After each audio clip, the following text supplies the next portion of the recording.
రీసెంట్గా మనం gold and silver ప్రైజెస్లో చాలా వోల్టిలిటీని చూసాం అనమాట. అసలు ఈ ప్రైజెస్ ఎందుకు ఇంత పెరుగుతున్నాయి, ఎందుకు తగ్గిపోతున్నాయి, అసలు దీన్ని ఎవరు ఇన్ఫ్లుయెన్స్ చేస్తున్నారు, సడన్గా పెరిగిపోవడం, సడన్గా పడిపోవడం ఇలా ఎందుకు జరుగుతుంది, దీని మీద ఒకసారి రివ్యూ చేద్దామండి. సో బేసికలీ ఇది ఒక ఇన్ఫర్మేషనల్ వీడియో, ఇది ఫైనాన్షియల్ అడ్వైస్ అయితే కాదు. సో బేసిక్గా గోల్డ్ అండ్ ప్రైస్ ఎలా ఫ్లక్చువేట్ అవుతాయి అనేది అందరికీ తెలియాలని ఈ వీడియో చేస్తున్నాను. బేసిక్గా ఈ గోల్డ్ అండ్ సిల్వర్ ప్రైజెస్ ప్రపంచంలో ఏ ప్రోడక్ట్ అయినా సరే దాని ప్రైస్ ఎలా నిర్ణయిస్తారు అంటే డిమాండ్ అండ్ సప్లై ఆధారంగా నిర్ణయిస్తారు. ఆబ్వియస్లీ గోల్డ్ అండ్ సిల్వర్కి డిమాండ్ ఎక్కువ ఉంది కానీ సప్లై లిమిటెడ్గా ఉంది. సో ఆబ్వియస్లీ ప్రైజెస్ అనేవి ఎక్కువ ఉంటాయి మిగతా మెటల్స్ కన్నా. కానీ దీని వెనకాల ఇంకా చాలా పెద్ద స్టోరీ ఉందండి. ఈ స్టోరీ గురించి మీకు తెలియాలంటే మీకు కొన్ని టర్మ్స్ తెలియాలి. అవేంటంటే ఇన్వెస్టర్స్, ఇంట్రెస్ట్ రేట్లు, బాండ్స్, ఈక్విటీస్. సరే, ఈ బాండ్స్, ఈక్విటీస్, ఇన్వెస్టర్స్కి గోల్డ్కి ఏంట్రా సంబంధం అంటే, ఇన్వెస్ట్ అనేవాడు ఎవడైనా సరే తన డబ్బులు ఎక్కడ పెడితే గ్రో అవుతుంది అని చూసుకుంటాడండి. లెట్స్ సే ఇన్వెస్టర్స్ ఉన్నారనుకోండి, రియల్ ఎస్టేట్లో పెడతారు, స్టాక్స్లో పెడతారు. ప్రతి గవర్నమెంట్, ప్రతి కంట్రీ కూడా బాండ్స్ అండ్ ఈక్విటీస్ని రిలీజ్ చేస్తుంది. సో ఆ బాండ్స్ కొంటారు.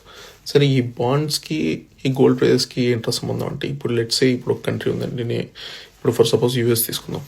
యూఎస్ తన బాండ్స్ నమ్ముతుంది. లెట్స్ సే అదొక $1 million బాండ్ అనుకోండి. దాని మీద ఇప్పుడు ప్రస్తుతానికి 4.5% ఇంట్రెస్ట్ ఇస్తుంది. అంటే నువ్వు 1 million బాండ్ కొనుక్కుంటే నీకు ఎవ్రీ ఇయర్ 4.5% ఇంట్రెస్ట్ వస్తుంది.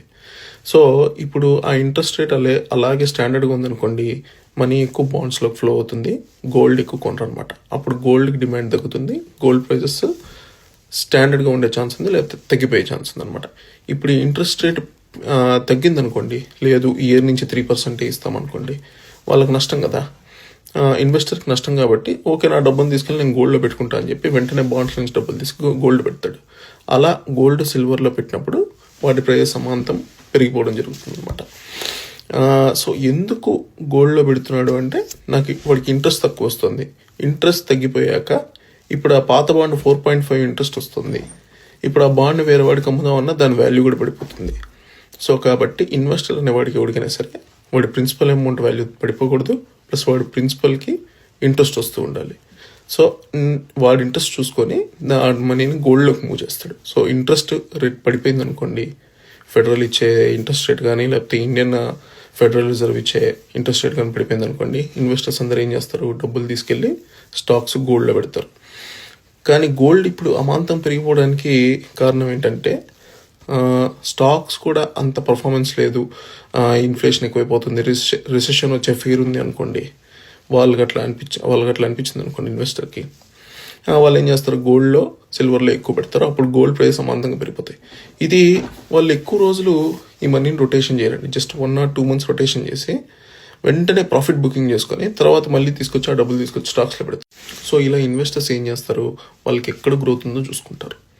నాకు బాండ్లో ఎక్కువ ఇంట్రెస్ట్ వస్తుందా, అక్కడ తీసుకెళ్ళి మనీ అక్కడ పెడతారు. లేదా స్టాక్స్ పెరుగుతున్నాయా అక్కడ పెడతారు, లేదా గోల్డ్లో పెడతారు. ఇలా 3 రకాలుగా వాళ్ళ మనీని రొటేట్ చేసుకుంటుంటారు. ఈ మనీ రొటేషన్ వల్లే గోల్డ్ ప్రైజెస్, సిల్వర్ ప్రైజెస్ పెరగడం తగ్గడం అనేది జరుగుతూ వస్తుంది అన్నమాట. ఇప్పుడు యూఎస్ గవర్నమెంట్ బాండ్ ప్రైస్ సడన్గా బాండ్ మీద వచ్చే ఇంట్రెస్ట్ రేట్ని సడన్గా పెంచింది అనుకోండి. లెట్స్ ఇప్పుడు 4.5% ఇస్తున్నారు, అది సడన్గా 6%కి పెంచింది అనుకోండి. అందరూ ఏం చేస్తారు, గోల్డ్లో నుంచి మనీ తీసేసి బాండ్లో పెడతారు. ఎందుకంటే బాండ్లో నా బాండ్ వాల్యూ పెరుగుతుంది, ప్లస్ దాని మీద నాకు ఇంట్రెస్ట్ రేట్ వస్తుంది. సో ఈ బాండ్స్ ఎప్పుడైనా సరే సేఫెస్ట్ రిటర్న్ అనమాట. ఇన్వెస్టర్ ఏం చేస్తాడు, తన మనీ ఎక్కడ సేఫ్గా ఉంటుందో చూసుకొని ఆ సేఫెస్ట్ అసెట్లోనే ఇన్వెస్ట్ చేయడానికి ట్రై చేస్తాడు. గోల్డ్లో ఎక్కువ రోజులు పెట్టరు ఆబ్వియస్లీ. గోల్డ్ నువ్వు ఫిజికల్గా గోల్డ్ కొని పెట్టుకుంటే, ఇప్పుడు మన ఇండియన్స్ అందరూ ఏం చేస్తారు, ఇండియన్స్లో ఉండే ఉమెన్స్, లేడీస్ అందరూ ఏం చేస్తారు, గోల్డ్ ఆర్నమెంట్ రూపంలో కొని ఇంట్లో పెట్టుకుంటారు, దాని వాల్యూ మెల్లగా పెరుగుతుంది. కానీ ఇన్వెస్టర్కి అలా మెల్లగా పెరిగితే ఇష్టం ఉంటుంది అనమాట.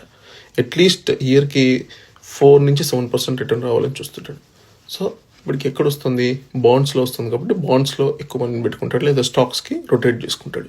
సో ఈ రొటేషన్ ఆఫ్ మనీ వల్లనే మనకి ఎక్కువ గోల్డ్ అండ్ సిల్వర్ యొక్క ప్రైజెస్ ఫ్లక్చువేట్ అవుతూ ఉంటాయి. సో ఈ సబ్జెక్ట్ చాలా డీప్ సబ్జెక్ట్ అండి. నేను చాలా వరకు జనరలైజ్ చేసి చెప్పడానికి ట్రై చేశాను. ఇంకా సెంట్రల్ బ్యాంక్స్ ఉన్నాయి, అవి కూడా గోల్డ్ ప్రైజెస్ని ఇన్ఫ్లుయెన్స్ చేస్తాయి, కంట్రీస్ ఇన్ఫ్లుయెన్స్ చేస్తాయి. ఇప్పుడు యుఎస్ వచ్చేసి తన దగ్గర 8,000 టన్నుల గోల్డ్ రిజర్వ్ ఉంది, చైనా దగ్గర 2,000 టన్నులు ఉంది, ఇండియా గవర్నమెంట్ దగ్గర 800 టన్నులు ఉంది. కానీ ఇండియన్ పీపుల్ దగ్గర చాలా వేల టన్నులు ఉన్నాయి. సో ఇలా చాలా ఫ్యాక్టర్స్ ఉంటాయి దాన్ని ఇన్ఫ్లుయెన్స్ చేసేది. సో నేను ఇది జనరలైజ్ చేసి మీకు చెప్పడానికి ట్రై చేశాను. ఈ వీడియో ఎలా అనిపించిందో మీరు కూడా ఒకసారి కమెంట్ చేయండి. మీకేమన్నా ఇంకా కొత్త విషయాలు తెలిస్తే గోల్డ్ అండ్ సిల్వర్ ప్రైస్ ఎందుకు ఇట్లా ఫ్లక్చువేట్ అవుతాయని మీకు తెలిస్తే కమెంట్ రూపంలో చెప్పండి. Thank you.